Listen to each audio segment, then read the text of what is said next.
from the Energy Boutique with your energy forecast for Tuesday, April 26th. So today we have another full day of the moon being in Piscean energy.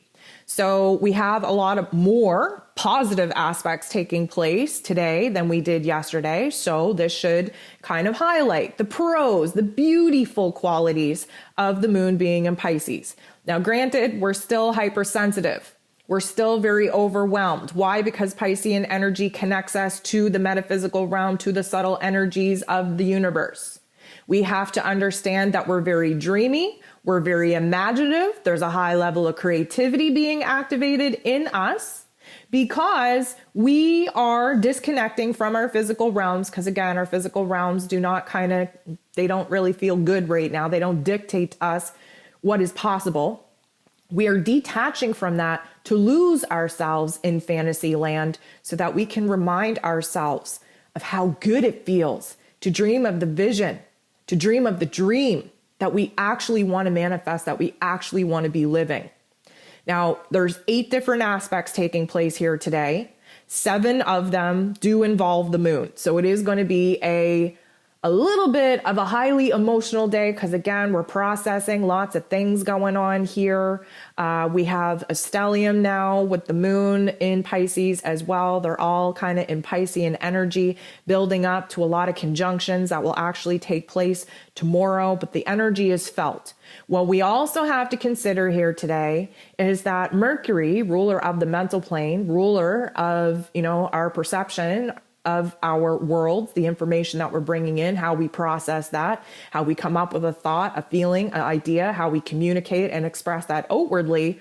Mercury today enters into its pre-shadow period. Yes, my friends, we are prepping for a Mercury retrograde that will take place very early on in May. But as I mentioned in the ascension forecast for the week, if you haven't listened to that, please go ahead and do so. What happens is that we get a little bit of a movie, a little bit of a trailer, if you will, from now until about May 10th on what we can expect, the topics and themes, the life lessons that we are set to learn when Mercury goes retrograde. We get a trailer of it from now until then. And again, be good time to look up your chart to see when this Mercury retrograde, where it is taking place in your chart, to understand what area of your life will be affected the most. But nonetheless, Mercury going into its pre-shadow period means that Mercury is slowing down.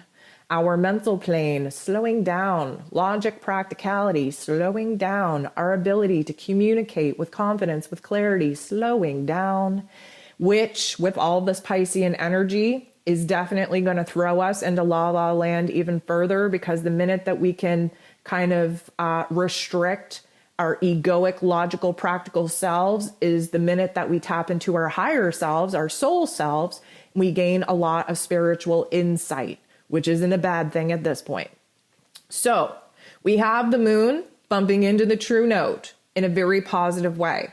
This particular aspect does kind of elude the fact that we are checking out from our physical realms and losing ourselves in la la land in order for us to concoct a plan on what it is that we actually want to do from here. Now, a little bit of kind of reverse mechanics. What you need to do is dream a dream so freaking big, okay? There's no parameters, no boundaries, no restrictions. If I was to say to you, okay, on the count of 3, I'm going to snap my fingers. You're going to open your eyes. You're going to be living in a reality that you are happy to live in. You are going to have all the circumstances that you currently desire, okay? What would that look like? This is the thing. We have to dream a huge ass dream, right? We have to just blow it out of proportion. And then what we have to do is we have to apply a little bit of logic and practicality. That doesn't mean that we're busting the bubble entirely. It just means that we have to bring it down to an earthly level that is actually obtainable. And then what we do is we break that down. So if you were to say to me, okay, my dream is I want to have $5 million in the bank, and I want to live off grid, and I want to be self-sustained, and I want to, be happy and healthy and have the love of my life and the perfect family and the picket fence and the blah, blah, blah. Okay. If your physical circumstance is that you're damn near broke, that you are living on the grid, that you don't even know how to grow your own vegetables, that you're not even in a relationship, you're in a relationship with a toxic ass partner, and you're living in an apartment, so you don't even have land. Well, that, my friends, would be a huge ass dream that likely will not manifest overnight. Why? Because the version of who it is that you currently are is dramatically different than the version of yourself that you desire to be. What would be more realistic is to take that big dream and say, okay, I got a lot of work to do. What can I do in my here and now in order to actually align with the dream and the vision that gets me excited, that I actually want to manifest, that I'd actually be happy to live? Well, what I would say to you is, first of all, plant a garden. Okay, I don't care where you live. You can plant seeds anywheres and watch something grow. Now, is it going to be sustainable, that you're never going to have to buy groceries ever again? No, probably not. But it'll give you the foundation of the skills and the resources and the knowledge and understanding that you need in order to grow your own food. That would be a good starting point, especially if you've never grown anything ever before. Get a pot, get some dirt, get some seeds. You got a window, you got an outdoors, do something with it. Okay, that's what I would say to you. Second of all, if you are craving the love of your life and you're currently with an abusive, toxic partner, the very first thing that I would say to you is that you got to get rid of the negative boo over here. Okay, you have to create a space for the new energy, the new vibration, the new frequency in a partner to actually be rooted in. And nobody of a higher vibration or frequency is going to be knocking on your door when you get a toxic ass person here creating a lot of toxic ass energy, keeping you stuck in a state of paralysis. Now, everything is manageable. Is everything going to change overnight? Absolutely not. Can you do something within your day, every single day, to get you closer to that dream? Absolutely you can. But it all starts with your mental plane. It starts with your focus. It starts with your narrative. It starts with the way that you speak to yourself, that you communicate yourself outwardly. And you really do have to start strategizing how to kind of lessen the gap between where it is that you're currently at and the vision, the reality, the dream that you actually want to be living.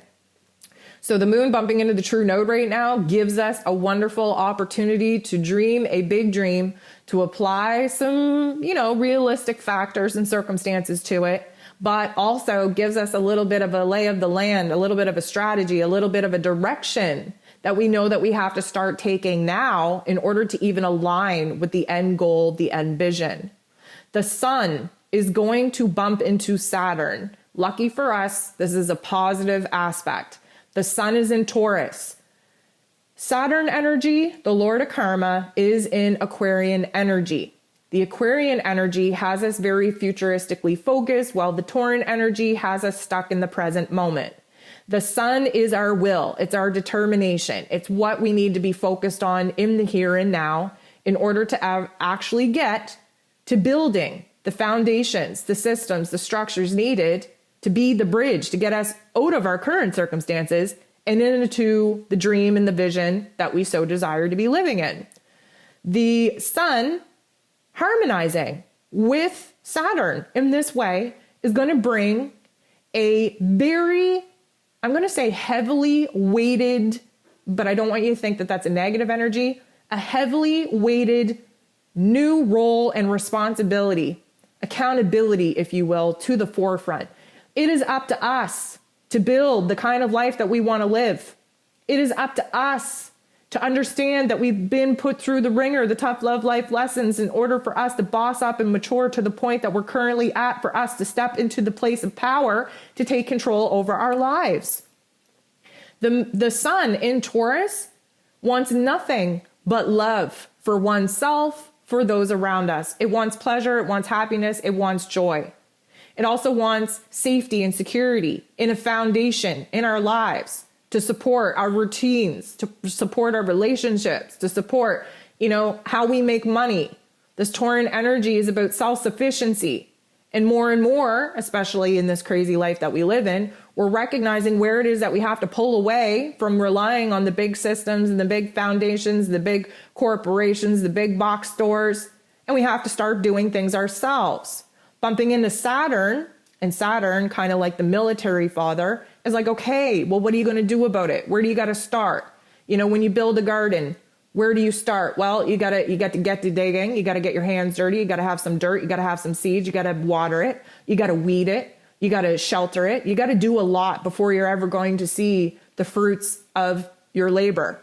And so the sun kind of blending its energies with Saturn right now is a boss up energy. We're ready to step up. We're ready for new roles. We're ready for new responsibilities. Why? Because we desire a different reality so freaking bad that we're willing to do whatever it is that we have to do to get ourselves out of our current circumstances. Bottom line. The moon semi-squares Pluto. Semi-square is not the nicest aspect, but it also could be worse. Pluto, as you know, is the great transformer. And we transform under the pressure of life, through the painful experiences, through the trauma, through the suffering. And Pluto has a very, very good ability to throw all of the pain and all of the suffering and all of the negative narratives, negative emotions, negative flashbacks, negative memories in our face in order to see whether or not we're still going to fall back in whiny, complaining victimhood and just, you know, be a victim of your circumstances, or whether or not you're going to boss up and take your power back and make something beautiful out of the mess that was thrown at you. Make something light out of all the darkness, something powerful out of all the pain. This is what the motivating factor is. But caution, the moon is in Pisces. This illumination to the dark part, to the pain, can be overwhelming. And caution, the escape artist of the zodiac, being Pisces, likes to numb. And that's the last thing we want to do right now, is numb. It might be overwhelming to have this negative, obsessive, dark looping thought and emotion be put upon us, but we also can't run from it. It's coming up for a reason. We have to feel what it is that we have to heal. And right now we have a lot to heal because we desire a different circumstance, a different reality other than the one that we're currently living in. So this is going to be a little bit of a tension point, but what comes out of this tension point is a huge realization on what needs to change the most. And the moon goes ahead and bumps into Chiron in not the nicest way. So let me just say this. The aspect that this is kind of taking on will likely be an outside trigger and an outside activation that hurts, that strikes your ego down, that rubs salt in the wounds that you were trying to avoid. Why? Because the Piscean energy, being the escape artist that likes to run away and hide and stick your head in the sand and pretend in la la land that it's not happening. Sometimes we need the universe to show us in plain sight what hurts. And a lot of times that comes from a personal relationship, someone we love. They say something, they do something that rubs us the wrong way, that opens us up, cracks us open, makes us raw, makes us vulnerable, makes us just want to fall apart. That's the wound that needs attention. That is the feel that we have to heal. And sometimes when we run away from things, when we try to distract ourselves from the things that we know that we should be focused on, sometimes the universe has to deliver it on a platter right in front of our eyes so that we can't run from it. And this likely will unfold in a personal relationship in our physical realms that we have no control over. The good news about this little upset, about this little platter of reality being served to us, is that we bump into Uranus shortly after this little situation pops off. Uranus is the great awakener. It's like an aha moment, a shift in perspective, a moment of deep, dark understanding, the inner workings, the observer mind of why all things are happening, why they had to happen in order to prepare us for this moment, in order for us to be prepared to strategize for the moments to come. Understanding that we have the power and control within us, in our inner realms, getting our heart, getting our head on the same page, engaging our physical body to take the action that we are now in agreement that we should make. The moon bumping into Uranus in this way is a shock to the system. This is a higher insight, a higher intuitive gut feeling. This is a vision, a dream. This is like a psychic perspective, if you will, that will change the game on what it is that we need to do to free ourselves from the situations popping off that are really, really hurting us and opening us up in ways that we wish we weren't opening up in. So, the development of astrology always offers us a critical ouch point and then provides us with insight on how to heal it. This is very much the case. The moon goes ahead and bumps into Mercury. This is also a beautiful aspect because the moon is our heart space. Mercury is our head space. The moon in Pisces, very connected to our intuition, to our higher self, to our soul. We're examining soul contracts, karmic contracts right now, especially with the earlier situation popping off, showing us where our wounds are alive and well.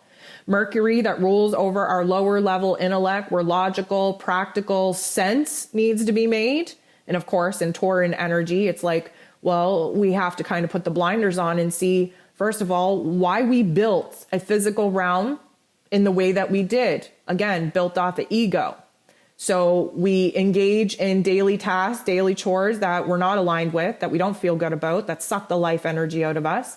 We have routines that we go through that do not support our health in our mind, body, or soul. We do not have positive narratives supporting the self-love, the self-confidence, the self-esteem that we should be growing up within us instead of depleting each and every conversation that we have within ourselves.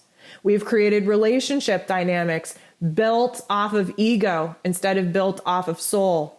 We have engaged in what I'm going to say career, financial making situations that our soul is not aligned with, very much that our ego is aligned with. Basically, what we're getting at is we're having a wake-up call and seeing the physical realms that our egos has built that is so freaking far away from what our soul now naturally craves for us. This is why we have to become uncomfortable with our current circumstances in order for us to make a change and build a reality that is much more aligned and in tuned with our vibration, with our frequency, that of course is being led by our heart, by our soul. The moon bumping into Mercury in this way is getting our heart and getting our head on the same page, getting our soul and our ego on the same page, meeting in the middle. This is like we have a dream, we have a fantasy, we have a feeling, we have an insight, and we don't know what to do about it. But now we're activating that part of our ego. Again, Mercury's slowing down, right? So our ego is kind of, the volume is being turned down for our intuition to override the negative ass programs that our ego has built for us. And this is a changing time, especially building off of the earlier situation that popped off, showing us where our pain is alive and well. The pain that comes from living a life that we have no business living, a pain of the truth, the reality that we have spent our entire lives building a falsity, an illusion for our ego selves to look good in, while our soul is essentially dying from not living in alignment. So this is going to be a big deal. This is going to be an aha situation that you just can't unknow, that you're going to have to do something about. The moon goes ahead and bumps into the sun in a semi-square. So this is not the nicest energy. Basically, like we've been talking about, every single time you take a step forward, those dark force agendas kick in to bring you a step back. The moon and the sun are at odds with one another right now. Just as we got our heart and our head on the same page, suddenly our unconscious self and our conscious self wants to go to war. Why? Because our unconscious self is kind of connected to the pain pattern, the trauma pattern, the suffering, right? The not so nice parts of this Piscean energy. Well, the sun in Taurus just wants us to put the blinders on, stop thinking about the past, stop thinking about the future. Let's just think about the present moment. What do we have control over? What can we change? And so there's a disconnect here because the sun is very much our ego, while the moon is very much our soul and our spirit. And our soul and our spirit needs to kind of reflect over past situations on how it is that we even created this reality for ourselves in the first place, what kind of pain and trauma, what kind of unconscious patterns have created the reality in which we're currently living, while the sun in Taurus is just kind of saying, you know what? You've done enough reflecting, you've done enough pain, you've done enough harm to yourself. Let's put the blinders on and just focus on the here and now. So there is this internalized conflict, this internalized battle, because the moon wants us to hash out why it is that we got here and understand the patterns, the behaviors that got us here, while the sun says, screw all that. The power is in the now. You have the ability to change all that. Let's just get to work and build and create and birth a reality that is better suited for our soul than our ego. We get a little bit of recovery here because the moon in Pisces is going to sextile with the true node. This is like a intuitive, spiritual aha moment. We get it. We had to go back. We had to examine the past. We had to sit in the funk. We had to see the pain in order for us to realize where it is that we can't be on autopilot. Because again, autopilot is based off of our subconscious self, our ego self, building scenarios and realities based off of pain and suffering and trauma. We have to understand that the moon in Pisces has now had the spiritual revelation where we can break free of that autopilot system. We can become conscious. We're aligned with our higher selves. We're relying on our intuition. We have a vision. We have a dream. And suddenly it all starts piecing together on what our next baby step should be, where the strategy is. That true node is our soul's path forward, our destiny path. And for many of us, it has been very unclear. For many of us, we feel like we can only take a step forward when we understand the exact strategy, the whole plan in its entirety. And what we have to understand is that you're never going to have the full painted picture before you. What you will get is a puzzle piece at the time and a baby step, okay? A baby step forward in the right direction, creating more distance and space from what it is that you're trying to move away from. A baby step is a monumental effort, a monumental change, a monumental transformation. It is a baby step in the right direction. So don't feel scared or fearful or paralyzed to take a baby step forward just because you don't see how all the other steps following that baby step should be taken.